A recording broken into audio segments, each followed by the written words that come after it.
अस्सलाम वालेकुम। Ninth class unit number 3 हमने स्टार्ट किया हुआ था बायोकेमिस्ट्री एंड बायोटेक्नोलॉजी। आज उसका हम लेक्चर नंबर 8 करने जा रहे हैं, जो कि ज़राअत और लाइव स्टॉक में जेनेटिक इंजीनियरिंग का क्या किरदार है। देखें, ज़राअत और लाइव स्टॉक में जेनेटिक इंजीनियरिंग ने बहुत ज़्यादा अहम किरदार अदा किया है और आजकल तो इनकलाब ही बर्पा कर दिया हुआ है। जेनेटिक इंजीनियरिंग का ज़राअत और लाइव स्टॉक में बहुत अहम किरदार है। जेनेटिक इंजीनियरिंग की मदद से हम लोग क्या कर सकते हैं, पहले की निस्बत अब जो हमारी फसलें हैं उनकी पैदावार ज़्यादा है, तो ज़्यादा पैदावार वाली फसलों की तैयारी। तो हमने क्या किया हुआ है, जेनेटिक इंजीनियरिंग की मदद से ज़्यादा पैदावार वाली फसलों को तैयार कर लिया हुआ है। नंबर 2, फलों के मयार का इजाफा, कि हमने इस किस्म के अब फल तैयार कर लिए हुए हैं जिनका जो मयार है वो पहले की निस्बत अब ज़्यादा बेहतर है और उनके मयार में भी क्या हो रहा है, इजाफा हो रहा है। नंबर 3, इससे पहले जो पुराने दौर थे वहाँ पर क्या था कि आपको सिर्फ जो मौसम के मुताबिक फ्रूट्स मिलते थे और मौसम के मुताबिक आपको सब्जियाँ मिलती थी, लेकिन जेनेटिक इंजीनियरिंग के ज़रिए हमने क्या किया हुआ है, फलों और सब्जियों को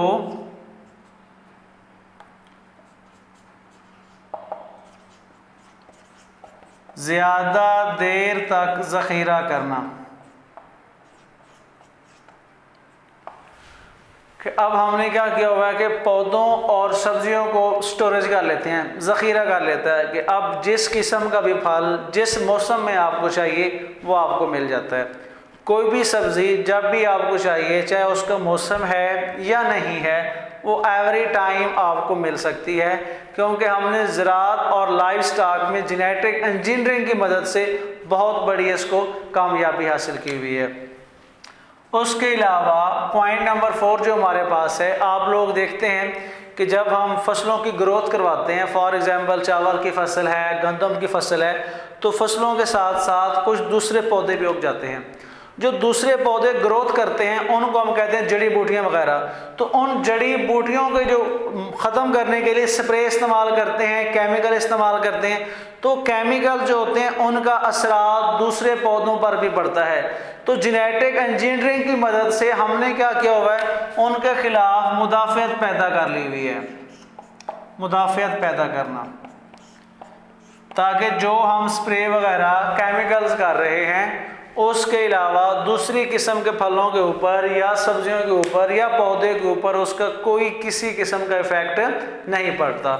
उसके अलावा ग़िज़ाई अफ़ादियत में बेहतरी, 5वां पॉइंट है ग़िज़ाई अफ़ादियत में बेहतरी। जेनेटिक इंजीनियरिंग की मदद से हमने क्या किया होगा, ग़िज़ाई अफ़ादियत में क्या हो गई है, बेहतरी हो गई है।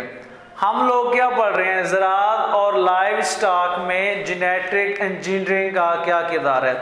असल में जेनेटिक इंजीनियरिंग क्या होता है, आपको किसी भी किस्म के अंदर, फ्रूट्स के अंदर, सब्ज़ी के अंदर या इंसानों के अंदर, जानवरों के अंदर कोई भी करैक्टर पसंद आ गया ना, तो आप उस करैक्टर का जो जीन है वो जीन्स को आप निकाल लें।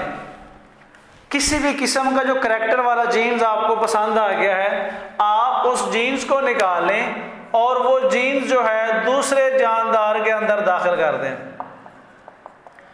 इस पूरे प्रोसेस को हम क्या कहते हैं, ये हमारे पास जेनेटिक इंजीनियरिंग होता है। जिस क्वालिटी का आपने जीन्स निकाला था वही क्वालिटी का जीन्स अब दूसरे जानदार के अंदर है, तो इसको हम क्या कहते हैं जी, ये हमारे पास क्या है, जेनेटिक इंजीनियरिंग है। अब जेनेटिक इंजीनियरिंग के हमारे पास बहुत ज़्यादा मिसालें हैं। फॉर एग्जांपल मैं आपको बताता हूँ,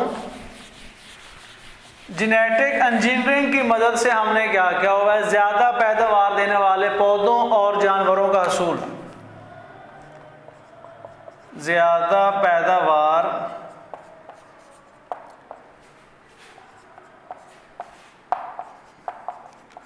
जानवरों प्लस पौधों का हसूल, कि हमने जेनेटिक इंजीनियरिंग की मदद से ज़्यादा पैदा होने वाले जानवर और पौधों का हसूल जो है उनको हमने हासिल कर लिया हुआ है। कैसे हमने हासिल कर लिया हुआ है? अगर आप जानवर की मिसाल लेते हैं तो आजकल हमने क्या किया, हमारे पास ऑस्ट्रेलियन नस्ल की बहुत सी गाय ऐसी हैं जो क्या करती हैं, जिनकी दूध की जो मिकदार है वो बहुत ज़्यादा है, 20-20 किलो, 25-25 किलो, इससे प्लस भी वो एक टाइम पर दूध देती हैं। उसकी वजह क्या है? जो हमारे पास एक आम देसी गाय होती है उसके दूध की मिकदार कम है, लेकिन जो दूसरी नस्ल की, आला नस्ल की या ऑस्ट्रेलियन नस्ल की गाय भैंस होती है उसके अंदर दूध की मिकदार बहुत ज़्यादा होती है। तो ये हमने कैसे किया है? By the helping of genetic engineering. Genetic engineering के ज़रिए हमने क्या किया हुआ है? ज़्यादा असूल वाले जानवर तैयार कर लिए हुए हैं। उसके अलावा ऐसे जानवर जिन पर प्रोटीन ज़्यादा हो, मतलब गोश्त की मिकदार ज़्यादा हो, तो हमने ऐसे जानवर भी तैयार कर लिए हुए हैं जिनके पास सिर्फ गोश्त की मिकदार जो होती है वो ज़्यादा होती है। तो जेनेटिक इंजीनियरिंग की मदद से दूध और गोश्त पर भी काबू पाया जा रहा है। जो ऐसे जानवर तैयार किए जा रहे हैं जो ज़्यादा से ज़्यादा दूध देते हैं, ऐसे जानवर तैयार किए जा रहे हैं जो ज़्यादा से ज़्यादा में क्या प्रोवाइड करते हैं? गोश्त प्रोवाइड करते हैं। पौधों की बात कर लें तो पौधों की एग्जाम्पल बहुत ज़्यादा हमारे पास हैं। खरबूजा आपने सिंपली सुना होगा, खरबूजा, देसी खरबूजा, चाइनीज़ खरबूजा। अब देसी जो होते हैं ज़रा उनके जायका जो होता है वो कुछ फीके कड़वे हो सकते हैं, लेकिन जो चाइनीज़ खरबूजा होता है वो आपको फुल फ्रेश मीठा मिलेगा। उसकी वजह क्या है? जेनेटिक इंजीनियरिंग से हमने क्या किया हुआ है? ऐसे जीन्स निकाल लिए थे उसके कि अब वो जीन्स हमने ट्रांसमिट कर दिए नेक्स्ट पार्ट के अंदर, कि सारे के सारे खरबूजे हमारे पास क्या होंगे? वो मीठे होते हैं। तो ऐसा सिंपल एग्जांपल है कि हमने अमरूद तैयार किए हुए हैं, हाई डेंसिटी अमरूद आजकल तैयार हो रहे हैं जेनेटिक इंजीनियरिंग की मदद से, जिनकी पहले की निस्बत आजकल क्या है? पैदावार जो है वो बहुत ज़्यादा है। उसके अलावा आपकी किताब के अंदर एग्जाम्पल लिखी हुई है एक भेड़ की जिसका नाम है डॉली। ये भेड़ जो है ये क्लोनिंग प्रोसेस के ज़रिए तैयार की गई है। क्लोनिंग प्रोसेस के जरिए क्या की गई? इस भेड़ को तैयार की गई जिसका नाम क्या रखा गया? डॉली। जो क्या करती है? क्लोनिंग प्रोसेस के जरिए एक भेड़ तैयार की है जो कि डॉली तैयार की गई है, जो कि दूसरे आम भेड़ की निस्बत इसके पास दूध और गोश्त की मिकदार क्या होती है? ज़्यादा होती है। और हम उम्मीद करते हैं कि जेनेटिक इंजीनियरिंग के जरिए हम बहुत से दूसरे और भी ऑर्गेनिज्म जानदार तैयार करेंगे जो कि बहुत ज़्यादा बेहतर होंगे। उसके अलावा जेनेटिक इंजीनियरिंग के जरिए हम बहुत सी बीमारी जैसे कि विरासती बीमारियाँ वगैरह भी होती हैं उनके इलाज के ऊपर भी रिसर्च जारी है। तो फिर देखें आज हमने क्या पढ़ा? ज़राअत और लाइव स्टॉक में जेनेटिक इंजीनियरिंग का क्या किरदार है?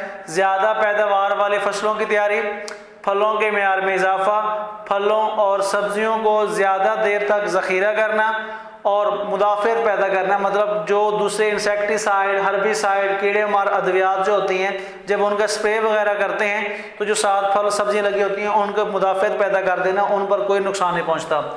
उसके अलावा ज़्यादा पैदावार देने वाले जानवरों और पौधों का असूल, जेनेटिक इंजीनियरिंग की मदद से हमने ऐसे जानवर और ऐसे पौधे तैयार कर लिए हुए हैं जो कि हमारी ज़रूरत से ज़्यादा हमें दूध और गोश्त वगैरह देते हैं, जिसकी सिंपल सी मिसाल आपको दी गई है डॉली, जो क्या है? क्लोनिंग प्रोसेस के ज़रिए तैयार की गई है।